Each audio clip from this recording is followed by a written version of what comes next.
Assalamualaikum warahmatullahi wabarakatuh. Perkenalkan, nama saya Rizkiawan, NIM 50500012193. Baik, di sini saya akan menjelaskan tentang materi filsafat ilmu pengetahuan. Bagian pertama, ilmu pengetahuan dalam perspektif ontologis. Bab pertama, pendahuluan. Bab 2, lingkaran Wina Context of Justification Rasional Konstitutif. Adapun pertanyaan filsafat yang pertama yaitu pertanyaan ilmu pengetahuan, kekhasan metode filsafat, perlunya ilmu pengetahuan, runtuhnya pandangan metafisik dalam ilmu pengetahuan, dan revolusi ilmu pengetahuan abad ke-13.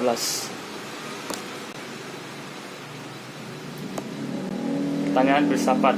Pertanyaan filsafat berkaitan dengan hakikat dari sesuatu, makna dari sesuatu, kebenaran dari sesuatu, dan hubungan logis antara ide dan keyakinan, asumsi, dan konsep yang tidak dapat dipecahkan dengan ilmu-ilmu empiris. Filsafat mendalami sesuatu dengan pertanyaan apa itu, dari mana, dan kemana. Dalam filsafat, kita tidak mencari tahu sebab dan akibat dari suatu masalah, seperti yang diselidiki ilmu pengetahuan. Filsafat menanyakan segala sesuatu, khususnya yang menyangkut nasib manusia. Objek formal. Pertama yaitu objek material dalam studi filsafat adalah kenyataan yang direfleksikan dari sudut hakikatnya. Adapun objek materialnya yaitu objek formal studi filsafat adalah hakikat atau asal usul yang melampaui metafisika, kenyataan tampak fisika.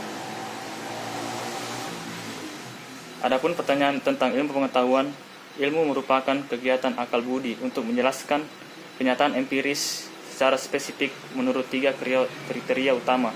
Pertama yaitu rasional. Mau dikatakan bahwa apa yang diklaim oleh suatu ilmu pengetahuan sebagai kebenaran dapat diterima karena masuk akal, yakni logis, kritis, dan terbuka untuk perbaikan. Jadi apa yang rasional tidak kebal kritik. Yang kedua yaitu metodis.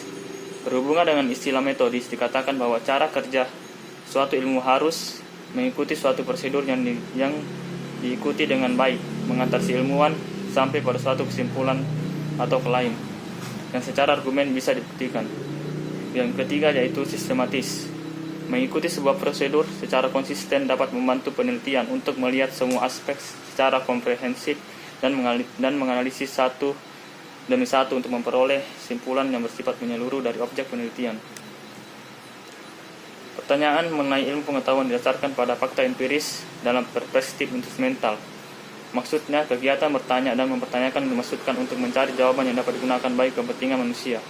Ilmu pengetahuan menghadapi soalnya dengan pertanyaan apa sebabnya dan bagaimana untuk menemukan solusi bagi kepentingan praktis manusia. Adapun kekhasan metode filsafat. Pertama yaitu filsafat sebagian besar dihubungkan dengan pertanyaan-pertanyaan yang belum pernah dijawab secara memuaskan dengan satu cara yang sistematis. Pertanyaan-pertanyaan filsafat cenderung mengenai apa yang dinamakan pertanyaan-pertanyaan yang berhubungan dengan fenomena-fenomena dalam garis besar, framework question, daripada pertanyaan-pertanyaan yang spesifik mengenai kenyataan. Yang ketiga, pertanyaan-pertanyaan filsafat secara khusus berhubungan dengan masalah konseptual, yakni pemahaman kita sendiri. Runtuhnya pandangan metafisis dalam ilmu pengetahuan. Perubahan paradigma metafisika pada ilmunya pengetahuan empiris mencapai puncaknya dalam abad ke-13 dan ditandai oleh transformasi sosial yang dahsyat, Great Transformation dalam bidang sosial ekonomi, karena proses industrialisasi yang dasarkan pada logika dan matematika. Paradigma ilmu pengetahuan ini disebut sebagai positivisme, yang menekankan bahwa kebenaran pengetahuan didefinisikan oleh pengalaman yang nyata, bukan pikiran yang abstrak, dan bahwa akal budi manusia adalah syarat untuk mempertimbangkan benar atau tidaknya pengalaman menurut aturan logika dan matematika sebagai perangkat ilmiah satu-satunya dalam klaim pengetahuan ilmiah. Aliran ini dikenal dengan positivisme logis sebagai cara pandang yang menganggap metafisika sebagai spekulasi akal budi tanpa dukungan pengalaman nyata sehingga tidak jelas, konsensus dan tidak bermakna. Pertentangan antara metafisika dan ilmu pengetahuan empiris mewarnai pencaturan ilmiah dalam abad ke-11 sampai 12, khususnya ketika orang berbicara mengenai nilai dan fakta. Perlunya ilmu pengetahuan. Epictetus mendefinisikan kebenaran sebagai cara dalam sebuah Prosedur metodologis yang dalam positisme logis disebut verifikasi, yakni pembenaran klaim ilmiah menurut apa yang benar-benar dalami secara empiris sehingga dapat diterangkan dengan logika formal dan hasilnya dapat dihitung secara matematis sebagai sebuah nilai kebenaran. Perlunya filsafat ilmu pengetahuan.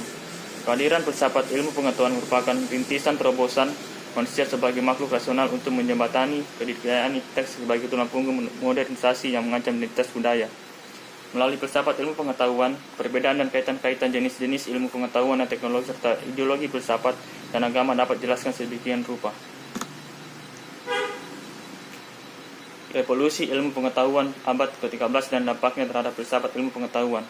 Revolusi menurut KBBI berarti perubahan yang cukup mendasar dalam suatu bidang. Dengan arti leksikal tersebut, kita belum mengetahui apa yang sesungguhnya terjadi dengan ilmu pengetahuan. Apakah ilmu pengetahuan adalah bidang yang berdiri sendiri atau terkait unsur kebudayaan? Apabila terjadi revolusi, apakah perubahan itu berdiri sendiri atau berdampak pada unsur kebudayaan?